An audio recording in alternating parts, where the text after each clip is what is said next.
আমার তো মৃত্যুগণে আইছে, লাইক এত হাহাকার মনের ভিত্তি। জন্ম দিছে খোদা, মৃত্যুও দিব খোদা। আমার জন্মের আগে আমার ভাগ্য লেখা আছে, এলাকে আফসোস করে লাভ নেই। খোদায় যেমনি দিছে এমনি সইয়া যাইতে হইব, সইতে হইব। আর আমি যদি না সইতে পারতাম তো খোদা কি আমার লোকে এমন ব্যবহার দিত? দিত না। আমার চরম বলে প্রথম বলে হয়েছে আমি তার অন্ধের মতো বিশ্বাস করছি। বিশ্বাস কইরা আমার মাংস মা তার কথার উপরে তারা তো তুলে দিছি। সে আমার লাঞ্ছনা আর অপমানের সাথে 3টা সন্তানের মৃতদেহ দিছে না, ডাস্টবিনে বালাই দিছে।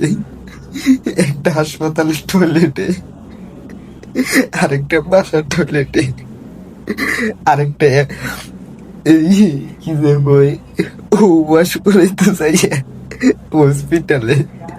আমার সে ভালোবাসে, এজন্য আমার কোনোদিন বুঝতে দেয় না, কইতে দেয় না যে আমার সন্তান গুলার সাথে কি করছে।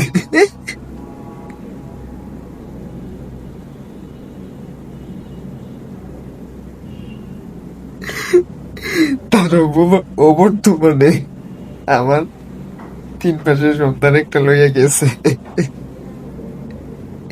আমি জানি তার পেটে বড়, তার আমি ভিডিও কল দেয়নি। আমার সন্তান একদিন দেখার লাগেও সে নাকি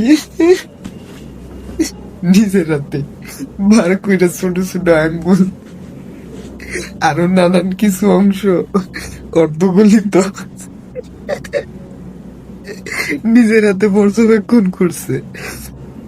আমার থেকে মনে করেন আমার জিনিস দিয়ে দিছে 5 মাস আগে, কিন্তু আমার লোক এদের রঙ্গমঞ্চ করছে বলে আমি জানি না আমার কোথায় ইমান রাখছে না, তাই কোথায় ইমান দিচ্ছে।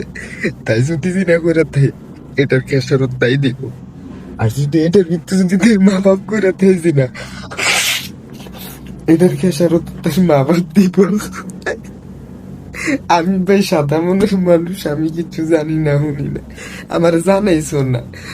আমি জানি আমার সন্তান তার পেটে বড়, এর ভিত্তিতে আমার সন্তান হালাইয়া আরো 2টা হাঙ্গা করছে। এখন তার জামাই কই কিচ্ছু জানি না। আল্লাহ হাফেজ, ভালো থাকেন নাকি।